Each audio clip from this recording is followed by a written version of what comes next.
Hai guys, ayo berpikir jernih. Apa iya cuma lihat air dikit aja bisa ganggu puasa kamu? Meskipun adegan minum Sprite udah dihilangin, gak gampang bikin iklan minuman di bulan puasa. Nyatanya, haus jangan bikin semangat puasa pupus. Sampai ketemu habis buka ya guys. Sprite nyatanya nyegerin, tapi kalau sudah buka. Oke, halo semuanya. Selamat datang di podcast pembelajar teknik mesin. Di sini kita bakal ngobrolin berbagai topik penting dan menarik seputar dunia pendidikan, terutama dari sudut pandang kita sebagai calon pendidik. Nah, hari ini kita punya tamu spesial nih. Udah duduk manis dan siap berbagi ceritanya. Langsung saja kita sapa Nabil Devitra Ardian. Ya, gimana kabarnya, Nabil? Alhamdulillah kabar saya baik dan semangat banget hari ini karena kita akan ngobrolin hal-hal yang menurutku penting dan sering banget kita hadapi di lapangan, terutama waktu kita praktik mengajar atau jadi pengembangan siswa di sekolah. Makasih juga undang sebagai semoga bisa sering-sering yang bermanfaat dan membuka wawasan kita semua.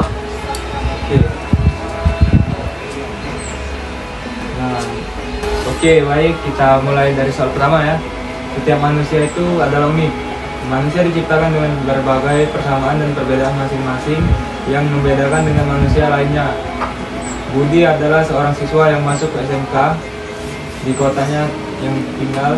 Siswa tersebut memilih masuk SMK karena saran dan pertimbangan dari keluarga. Alasannya adalah setelah lulus maka akan mudah untuk mendapatkan pekerjaan. Keluarganya termasuk keluarga yang kurang mampu sehingga akan kesulitan ketika ia mau melanjutkan ke jenjang pendidikan yang lebih tinggi. Di sisi lain, sebenarnya ia tidak berbakat di jurusan SMK sekarang ini. Ia berbakat di bidang komunikasi. Untuk masuk sekolah komunikasi memerlukan biaya yang tidak sedikit dan sekolah tersebut ada di luar kota. Sebagai seorang pendidik, solusi apa yang akan Anda berikan kepada Budi sehingga dia bisa menerima keadaan ini dan memaksimalkan potensi yang ada pada dirinya? Kasus kayak Budi ini tentu real banget terjadi di lapangan ya.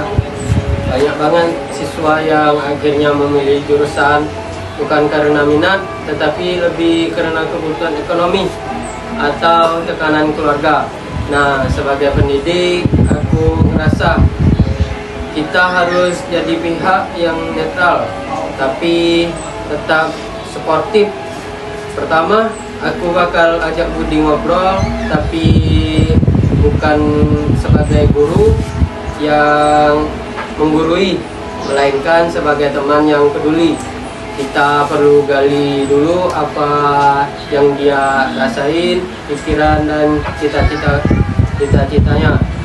Selain itu, baru kita arahkan bahwa meskipun dia sekarang di SMK jurusan teknik, bukan berarti dia harus berhenti mengembangkan bakat komunikasinya. Ada banyak jalan, misalnya dia bisa aktif di OSIS, ikut kegiatan yang berhubungan dengan public speaking, atau bahkan mulai bikin konten seperti podcast, YouTube, dan vlog yang bisa dilakukan dengan modal minim. Kita juga bisa kasih info tentang pelatihan komunikasi. Intinya, tugas kita sebagai guru bukan memaksakan, tapi mendukung dan memfasilitasi potensi siswa sebisa kita. Kita bantu dia untuk tidak merasa gagal dan dengan pilihannya sekarang, tapi justru menjadikannya bantu loncatan menuju cita-cita yang lebih besar. Oke, mungkin itu saja. Oke, baik, kita masuk ke soal kedua ya. Soal kedua itu seorang siswa, sebut aja namanya Andi, merupakan siswa SMK di sebuah kota besar di Pulau Sumatera. Dia merupakan seorang yang memiliki bakat di dunia teknik. Hanya saja, ia orangnya tidak percaya diri. pemalu, overthinking. Ia selalu ragu akan keputusan dan tindakan yang ia buat. Ia takut keputusan yang ia buat akan ditolak oleh orang lain. Jadi sebagai seorang pendidik, solusi apa yang akan Anda berikan kepada Andi sehingga dia bisa menerima keadaan ini dan memaksimalkan potensi yang ada pada dirinya? Wah, ini juga masalah yang sering banget muncul nih, terutama di masa remaja. Banyak siswa yang kelihatannya biasa saja, tapi ternyata di dalam pikirannya penuh keraguan. Kalau aku pendekatannya harus pelan-pelan dan dari hati ke hati. Jangan langsung kasih tugas besar, tapi kasih kepercayaan kecil yang bertahap. Misalnya aku bakal minta dia bantu nyusun alat praktik atau presentasi singkat di depan kelompok. Kalau dia berhasil, aku kasih apresiasi dan semangat. Aku juga akan coba kasih ruang buat dia bicara. Kadang siswa seperti Andi cuma butuh didengar. Guru juga bisa kenalkan teknik sederhana seperti latihan afirmasi positif atau diskusi tentang tokoh inspiratif.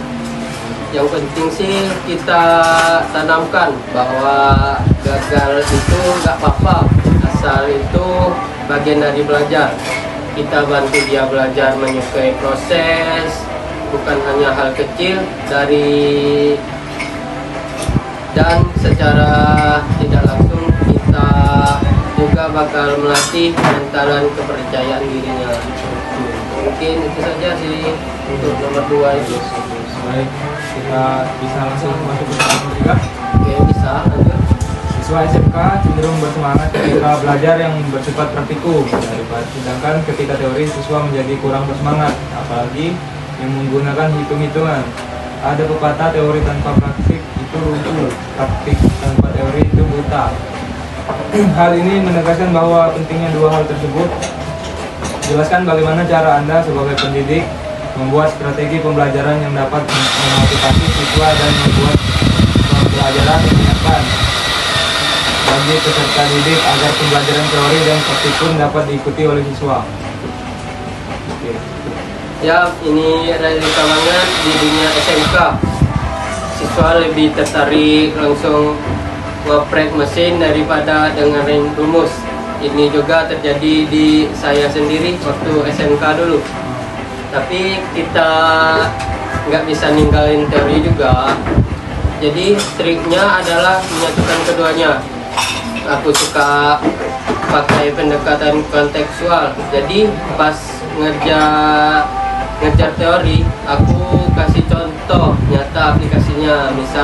Misalnya itu pas belajar tentang gaya dan torsi, langsung kasih saja studi kasus kendaraan.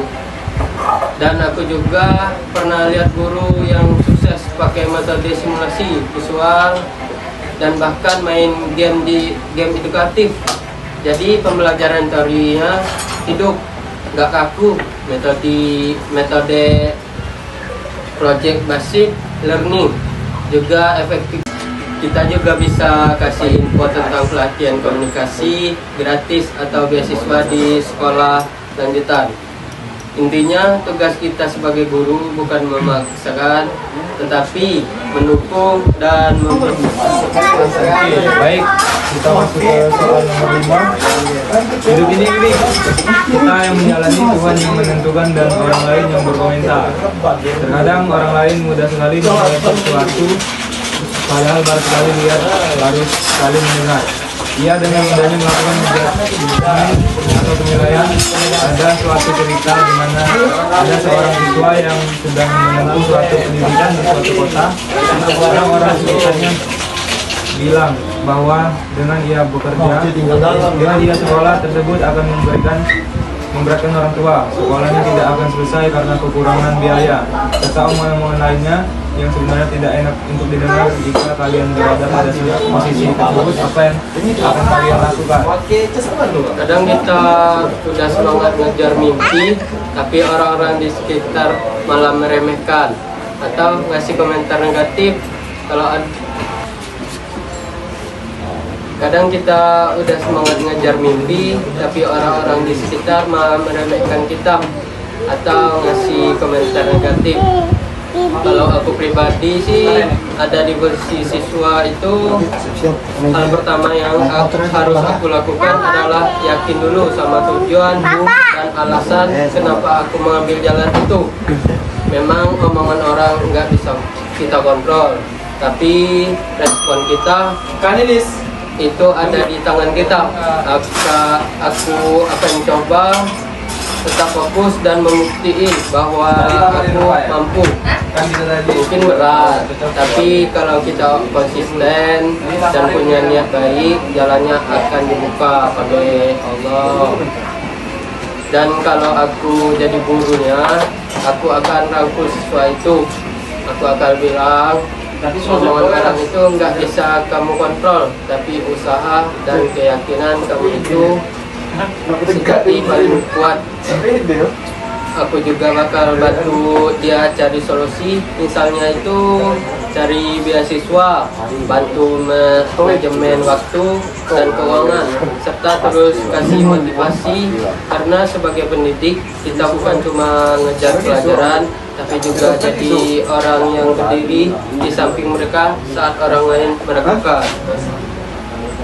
Kita bantu siswa percaya bahwa mereka layak berhasil, walaupun banyak suara sumbang di luar sana, karena pada akhirnya yang tahu dan menjalani perjuangan itu bukan orang lain, tapi diri kita sendiri. Oke, mungkin itu saja sih untuk soal 5 itu. Untuk soal 6 itu kata-kata motivasi apa yang paling mempengaruhi dalam hidup Anda sehingga Anda menjadi lebih bersemangat dan bahagia dalam menjalani hidup?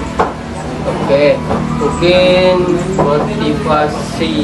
motivasi saya itu ialah Tuhan tidak akan membebani seseorang melainkan sesuai dengan kesanggupannya.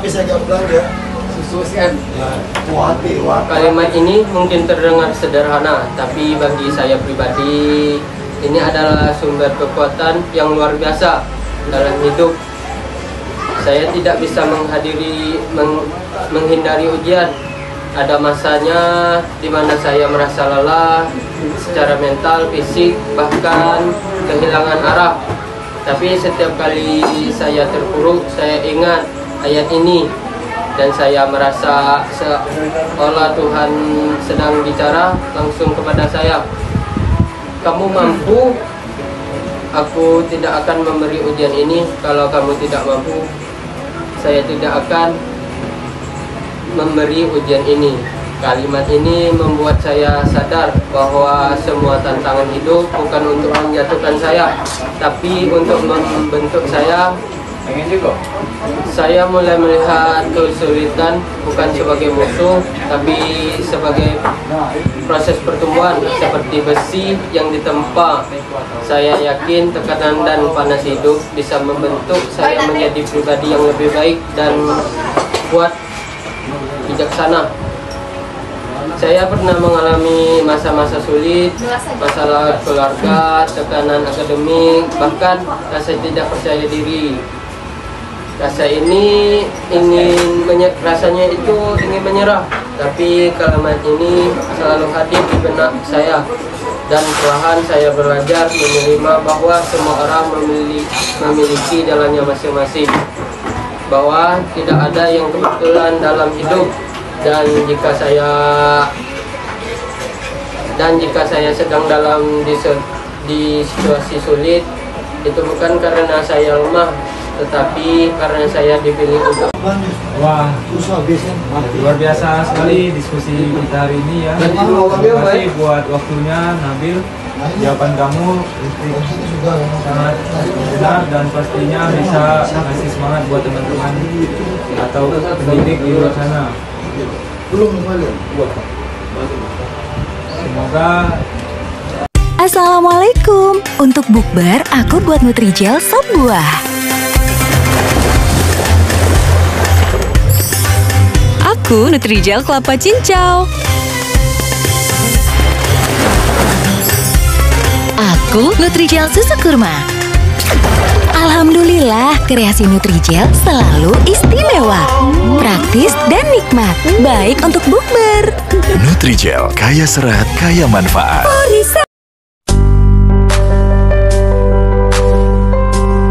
Luar biasa sekali diskusi kita hari ini ya. Terima kasih banyak buat waktunya untuk saudara Nabil, jawaban kamu dan sangat insightful dan real, dan pastinya bisa ngasih semangat buat teman-teman pendidik di luar sana. Sama-sama, aku juga senang banget bisa ngobrol dan berbagi. Semoga podcast ini bisa bermanfaat buat yang nonton atau yang dengerin. Jangan takut buat jadi pendidik yang peduli, peka, dan terus berkembang. Oke, di sini saya sebagai host pamit undur diri. Mohon maaf jika ada kata dan ucapan yang salah. Semoga teman-teman di luar sana bisa lebih semangat lagi, dan terima kasih sudah menonton.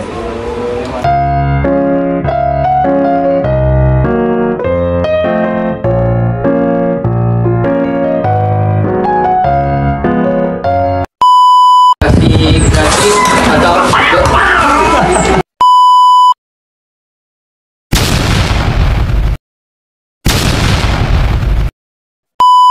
kadang kita sudah semangat ngejar mimpi,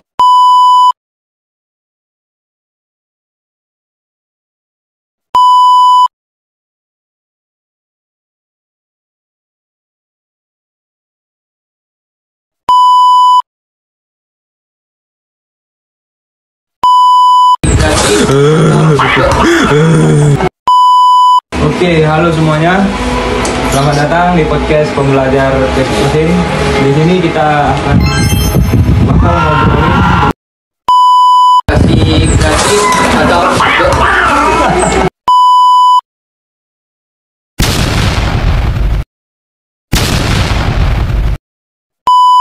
kadang kita sudah semangat ngejar mimpi,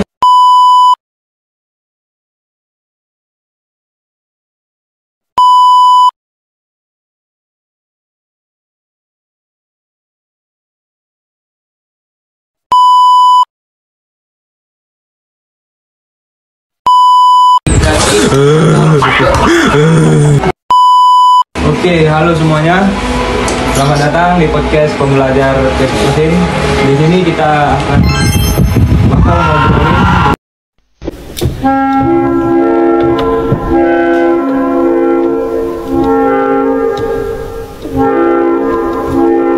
ngobrolin